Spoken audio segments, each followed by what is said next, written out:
In this video I've come to a local wood that I know quite well. It's about 20 minutes, half an hour drive from where I live. It's called Arger Fen and it's a very good wood for fungi. When I did my fellowship in nature for the Royal Photographic Society, I actually took 7 of the pictures in that set were actually taken here. So what I'm going to be doing is using the 90mm macro lens and photographing fungi. I'll be doing single shot pictures, but I'll also be doing some focus stacking, and I'll show you the difference between the two shots. So I'm going to have a wander around and see what I can find. So here what I'm doing is actually photographing a nice little group of Mycena. They're growing out of this fallen tree and they're nicely isolated, so I should be able to get a good shot. What I'm doing is using the OM1 and the 90mm macro lens. And I'm going to be taking pictures as a single exposure at f8, but I'm also going to be doing some stacking at 3.5. So I'll give you a good idea of the difference between them. Now, to be honest, I can get that really quite sharp at f8 in a single shot. But if I shoot at 3.5, I'll still get the fungi nice and sharp when I'm focus stacking, but it'll also help me achieve a nice blurred background, so that's a big advantage. So what I'll do is I'll take both shots. I'm composing using the flip out screen on the back of the camera, and there's actually quite a nice fly that's sitting on top of the fungi at the moment, so that'll add an extra dimension to the picture. So just taking the single shot at f8, that's okay, that's acceptable. So now what I'm going to do is change the aperture to wide open 3.5 and put it on focus stacking. Now I've got it set, it's going to take 10 shots, a differential of 3. That will give me enough depth of field on the subject, but it'll help to actually make the log in the background a lot more diffused. So you've got to be very careful with your focusing. You've also, when you're focus stacking, you've got to make sure you leave enough space around the subject to, you don't want to crop it when it stacks, it crops into the picture. You don't want to be cutting bits off. So make sure you've got plenty of space around it. And again, I'll be using focus peaking, and I'm focusing on just the front fungi there. There's a group of 4 of them, you see in there. They're slightly set back from one another, but the focus stacking will allow me to get them all sharp even at 3.5. So see, I'm using a cable release, so I don't actually have to touch the subject. That fly actually is looking quite nice on top there. So check that.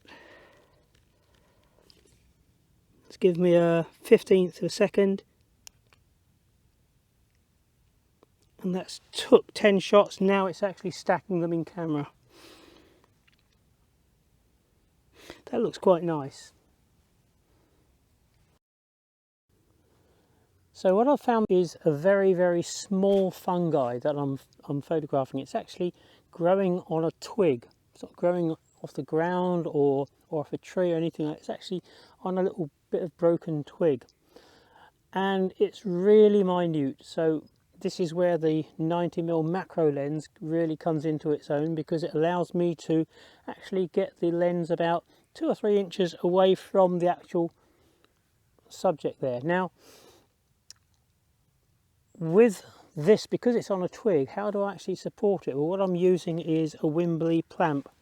And this is basically 2 parts. You have a spike on a tube here, you stick that into the ground, and then you clamp onto there this, what's called a plamp. The big advantage of this is you can move it into any position that you want, any angle that you want. And now, because the background's a long distance away, I'm going to get a really, really diffused background. But because it's so small, I'm using focus stacking, or in-camera stacking, and what I'll be doing is taking 15 shots, differential of probably about 2, and camera will stack them in the camera. I'll finish up with a shot. All those 15 pictures will be stacked together and it will give me a JPEG, but I've still got the raws if I want to do it manually on the actual computer. When you're focusing on something this small, focusing is very, very critical, so I'm using focus peaking, and I'll be talking about focus peaking in the next video, which is again going to be on fungi. So I've got it supported there, and a big advantage of it has this clamp at the end. This plamp has a little clamp there, you can see, and I can just put that in there, tighten it up, and they're not cheap, but they're a really, really invaluable piece of kit that you can have.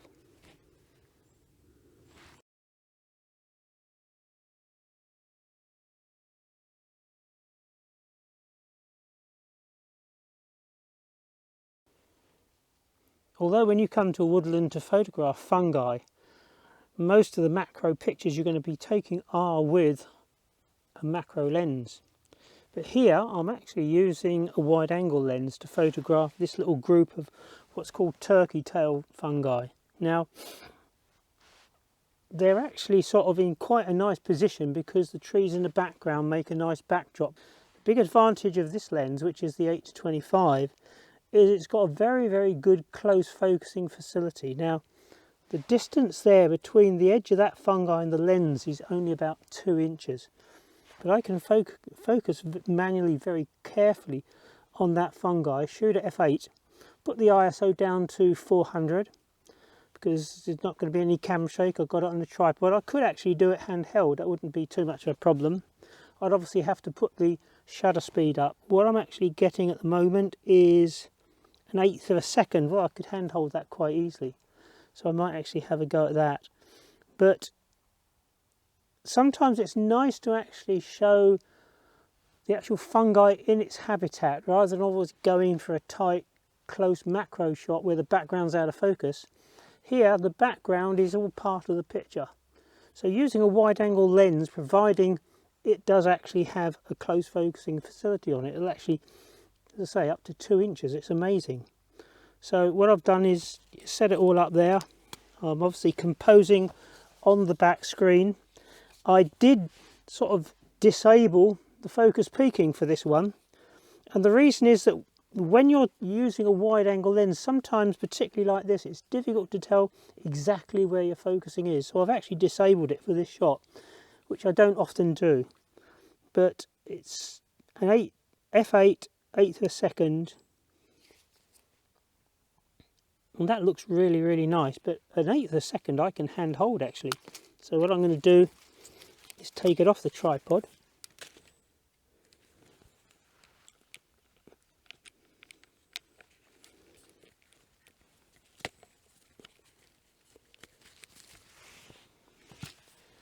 Do the same shot handheld.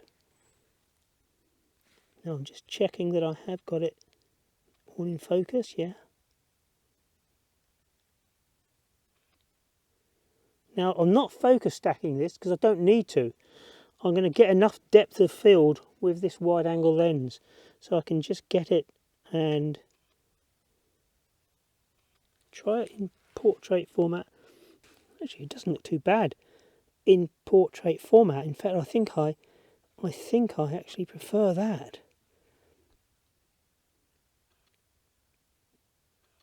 Okay, we'll see what they're like.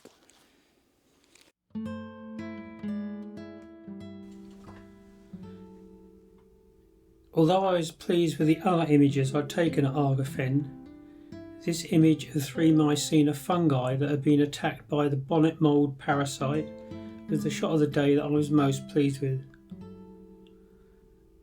Bonnet mould is a very common parasite of the Mycena species, although it can attack other fungi as well.